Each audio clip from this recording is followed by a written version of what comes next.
Estamos de volta com o terceiro bloco do programa Despertar da Consciência, transmitido pela TV Mundo Maior, assim como pela TVC de Três Lagoas e suas demais afiliadas. Hoje estamos no segundo programa da nossa série, falando sobre os elementais do reino mental ao pré-humano. Hoje, basicamente, falando sobre as principais vertentes do pensamento. Agora vamos entrar, então, na terceira vertente do pensamento. Se você quiser nos acompanhar nessa leitura, página 248.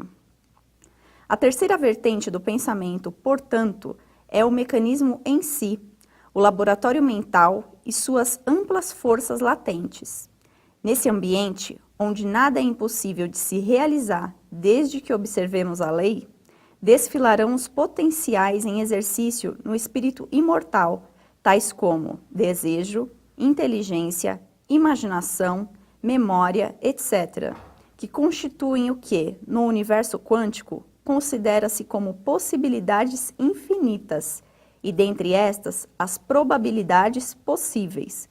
No entanto, é necessário querer, saber e fazer, ou seja, decidir e pensar, discernir e arquitetar, realizar e promover. Bom, Sebastião, então aqui nessa terceira vertente, parece nos dizer sobre a qualidade, o teor do pensamento, que dependerá do alcance do ser pensante no uso dos seus potenciais, é isso mesmo?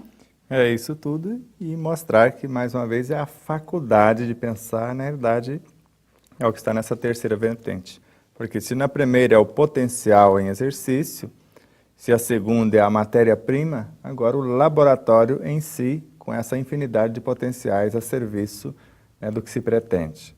Então, quando eu desejo e penso, quando eu chego ao discernimento daquilo que desejo e penso e vou para a ação, e quando eu quero criar ou transformar alguma coisa. Então, essa faculdade, esse laboratório, esse campo infindável, que é o que nós chamamos de mente, que é uma expressão, uma emanação da própria consciência. E o que chama muita atenção é esse trecho, onde nada é impossível de se realizar, desde que observemos a lei. Exato. Então, fale mais um pouco sobre isso. Tanto Leon Denis, na obra O Problema do Ser, do Destino e da Dor, quando ele fala que nada é impossível de se realizar, ou melhor, isso é Joana de Ângeles na obra Jesus e Vida, no campo da mente. E ele, tudo é possível de se realizar no domínio psíquico. Eu não preciso mover um músculo para transformar os instintos, sensações, emoções e sentimentos ou qualquer coisa que eu quero transformar ou reprogramar dentro de mim. Agora, para saber se deu certo o que eu fiz, eu preciso agora interagir com o entorno. Mas mesmo nesse processo de transformação interna, eu interajo com as minhas incontáveis realidades no circuito interno. E, ao mesmo tempo, se eu quiser expressar o que penso, agora eu preciso interagir com o que está fora de mim. Então, quanto mais eu compreendo o meu próprio cenário, o que eu pretendo construir, mais fácil se torna a atuação ou o acionamento desses potenciais que estão em estado latente, que estão esperando o trabalho. Porque é Emmanuel que fala isto. Existe uma vasta rede de potenciais de trabalho, de progresso, de sublimação, reclamando ação. Agora, eu preciso colocá-los em ação, a partir do que eu idealizo, do que eu pretendo, do que eu estou construindo ou desejo construir. E se eles estão reclamando por ação e a gente não os coloca em ação, o que isso acarreta? Alguém coloca. Porque a mente é um dinamismo que não depende do meu universo, como alma encarnada, gerenciá-la. Ou eu gerencio, ou alguém que está vendo que ela está parada vai gerenciar. Porque ela é um dinamismo inesgotável e inestancável de energia. Ou eu coloco lucidamente em ação a mente, ou essa matéria mental que é formada por outros pensamentos, por outros seres, vai começar a sugerir que eu pense nisso ou naquilo. Por isso que, na maioria das vezes, estamos sendo conduzidos e não conduzimos. Foi por isso que Allan Kardec questionou na obra O Livro dos Espíritos, na questão 459. Os espíritos influem em nossos pensamentos? Muito mais do que imaginam. Na maioria das vezes são eles que vos dirigem. Agora, que espíritos que ele estava falando? Ele disse espírito, está em aberto. Desde o princípio inteligente até a individualidade, nós chamamos de espírito. Tem o mesmo nome. Agora, é uma emoção desgovernada, é um pensamento violento, é um sentimento em desalinho? Vai depender do que eu estou vendo porque vai depender da minha frequência, do que eu estou lendo, do que eu estou falando, do que eu estou sentindo, todos esses mecanismos de indução, onde André Luiz coloca isso na obra Mecanismo da Mediunidade. Tudo que me chama a atenção passa a ser um mecanismo de indução. Se me chama a atenção e eu começo a julgar, a criticar, eu estou criando um mecanismo de indução. Forças de atração. Se eu estou lendo, se eu estou ouvindo, o que eu estiver fazendo, onde a minha intenção for direcionada, eu crio o campo de atração ou de repulsão. Tá, então, voltando nessa questão, inclusive, do julgamento, né? Então, tudo aquilo que eu vejo no outro e eu acabo julgando, eu acabo gravando isso nos meus tecidos mais sutis. Conforme Emmanuel nos ensina na obra Pensamento e Vida, e de forma indestrutível. E a mente ainda tem uma outra característica mencionada por Miramês na obra Horizontes da Mente. Quando ela não encontra as diretrizes dentro, ela busca fora. Então, se eu direcioná-la, se eu discipliná-la para que ela busque sempre dentro os referenciais, na essência da consciência, ela vai buscar. Agora, se eu não fizer isso, ela vai buscar onde ela bateu anteriormente. Se agora o pensamento que está em exercício foi buscado no vizinho que eu critiquei, a tendência é que o próximo pensamento seja buscado nessas fontes outra vez.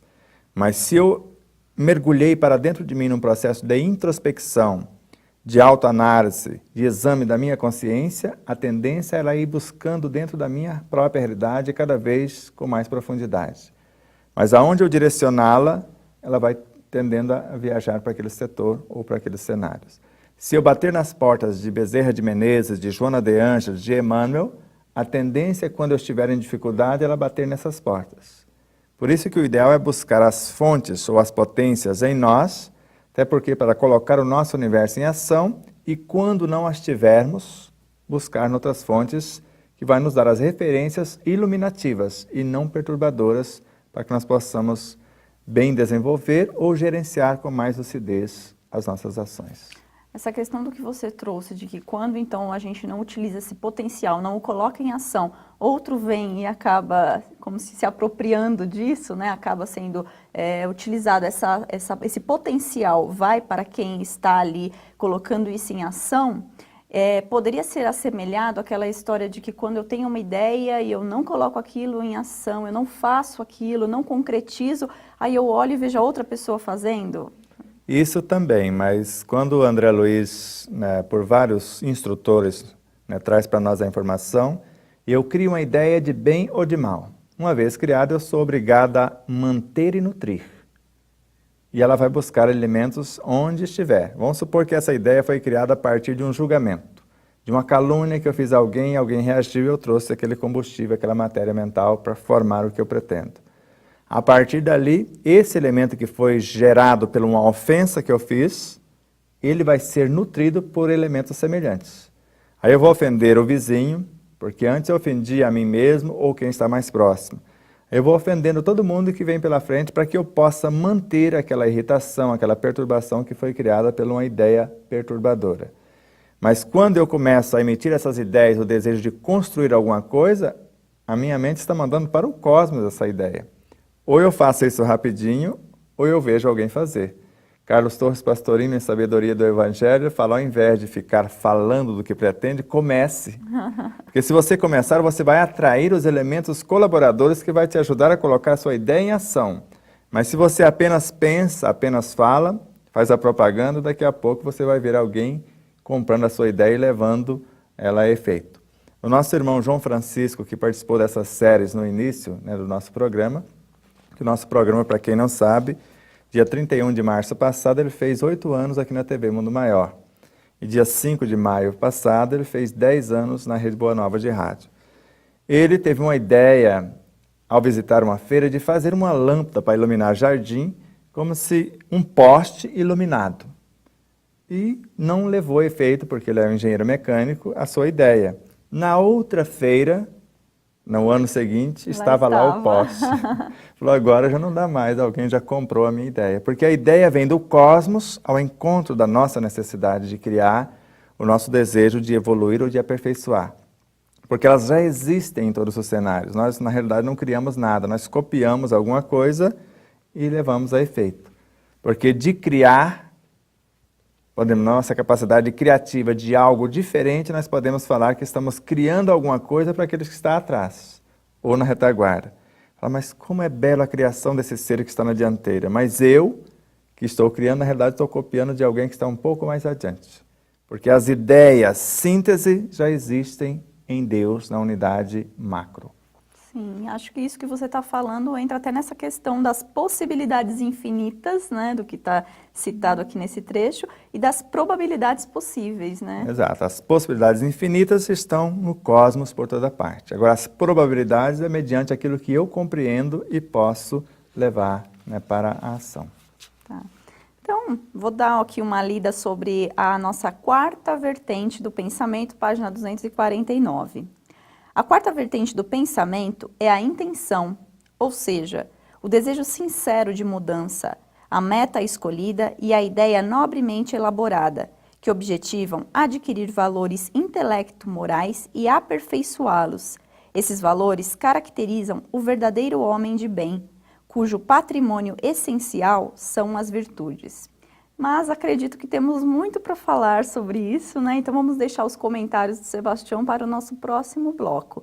E você que está aí acompanhando o nosso estudo, né? Estou aqui fazendo várias leituras referente ao tema de hoje. E se você quiser estar adquirindo então o livro Despertar da Consciência, do Átomo ao Anjo, que está na sua quarta edição, você pode adquiri-lo através do nosso site, o despertardaconsciência.com.br, ou através dos números, né, da Neuza Marques, 11 2455 8138, ou através das distribuidoras em todo o país, porque nós esquecemos de falar no programa passado e agradecemos a cada um dos distribuidores, a cada uma das livrarias, dos livreiros, que nos ajuda na disseminação dessa ideia. E também no 3671-2237, falar com a Jussara para qualquer dúvida a respeito do site ou também para aquisição do livro, se for o caso, dos CDs, DVDs que estão no site à disposição. Então agora nós vamos para um rápido intervalo e já voltamos dando continuidade a esse estudo de hoje.